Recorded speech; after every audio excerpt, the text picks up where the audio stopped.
coaching in NFL. So we saw some head coaches, some teams, the Bears and the Broncos find some coaches yesterday. Matt Eberflus, the D coordinator for the Colts, he's coming over as the Bears head coach. Nathaniel Hackett, the Green Bay coordinator, is now going to be the coach of the Broncos. I also wanted to talk about the hiring. Who is it? For Mike McDonald for the Ravens as well. I think that's big, and I want to talk about that. And then also McCarthy. They actually brought McCarthy back. It makes sense, even though I'm pretty sure Dan Quinn is interviewing after that defense played decent this year, played pretty good this year. You saw what happened in the playoffs, but it's Dan Quinn. You saw what happened in the Super Bowl, right? I'm not sure if it was him in the Super Bowl, but you saw what happened, right? And then the Raiders did request an interview with Josh McDaniels. I thought that was interesting, after his debacle in coaching. So it'll be interesting to see, what happens, later on. But I did want to talk about the Bears. I think the main priority for the Bears right now is not necessarily getting a defensive-minded coach, but getting a coach that can resonate well with Justin Fields. This is your 14th, overall draft pick, and you're developing him is the most important thing right now for your franchise. You invested in Justin Fields. So I wasn't really impressed with Matt Eberflus. I mean, Matt Eberflus, I don't know. I wasn't really impressed with him. He's from the Nick Saban coaching tree. When Nick Saban was actually at Toledo, he was there. I think Belichick was there as well at Toledo as well. Was it Toledo? Yeah, I'm not sure. At Toledo with him as well too. So he's under Nick Saban's coaching tree, and then he interviewed with the Browns in 2019 when the defense had a solid year. But just looking at it, I mean, his defensive ranks.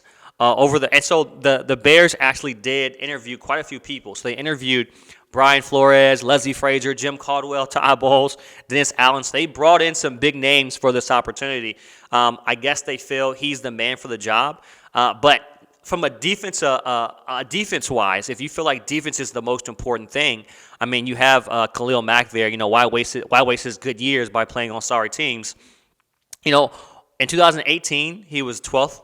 2019, he was 16th. 2020, he was 8th, and then 2021, last season, the Colts were ranked 16th in defense. So they gave much credit to him from that 2017 to that 2018 transition, getting the defense, in the top of the rank, top half of the rankings in the NFL. But I'm truly not impressed. He was never top 8 in defensive points as well too. So points allowed. So it'll be interesting to see how well the development of Justin Fields over the years, as well as how well he'll mesh with and the development of how well the defense will be progress, as well as how well he'll mesh with Justin Fields. So that'd be one thing to look at.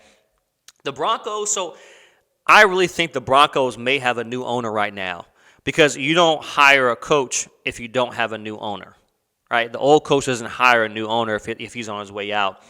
So if anybody knows, right now the Broncos ownership is up, up for sale. They actually hired Nathaniel Hackett from the Green Bay. He's their OC. Did okay. I mean, this year they were 10th in total offense. 2020 they were first. And then I'm sorry. This year they were 10th in total offense. 2020 they were first, and in 2018 they were 18th. Hey, it may be a safe pick. Maybe trying to get Rodgers. I'm not sure. But the ownership is up for sale, and there's been word going around that the Manning brothers, and then also Robert Smith, he's the CEO of Vista Equity Partners. He's actually a black man who might be the first black owner in the NFL, is looking to buy the franchise. So it'll be interesting to see what happens with the Broncos. I don't know if you're going to a tough division, and I don't know if the Broncos are not part, because Rodgers said he doesn't want to go to a rebuild.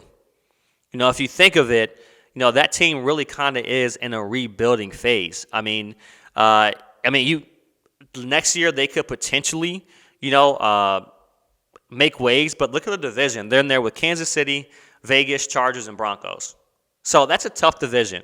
You had 3 teams who had a winning record. I don't think Rodgers is going there, going to fight especially through the AFC when the NFC is so weak right now. through the AFC to get to the champion to get to the Super Bowl. I personally think this best bet is just staying in Green Bay. But yeah, that's where they're at now. I did want to mention. So Wink, the Ravens D coordinator. I know people wanted to fire Greg Roman, but so basically the Ravens they hired a defensive coordinator, Mike McDonald.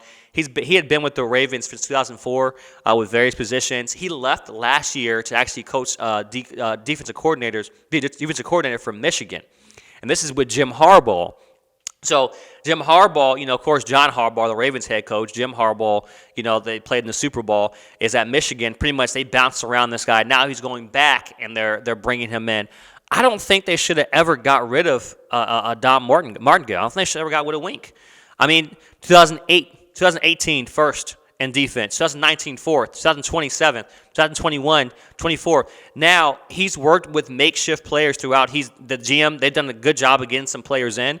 But, I mean, this year, you think on the defense, they ended the season with Marlon Humphreys out on IR, Marcus Peters on IR, Tavon Young on IR, Anthony Avery on IR, Tyus Bowser on IR, Odafe Owe on IR, Darius Washington IR, LJ Fort IR, Khalil Dorsey IR. Half the stars were on IR. And then you're going to fire the man who's been a staple for that defense over the years.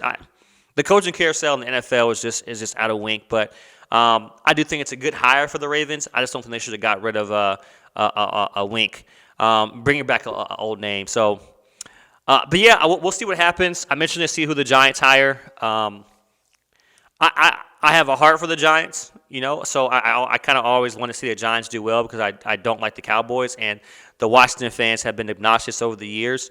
So I personally, if the Giants do well, hey, look, no harm, no foul. The last thing I want to talk about is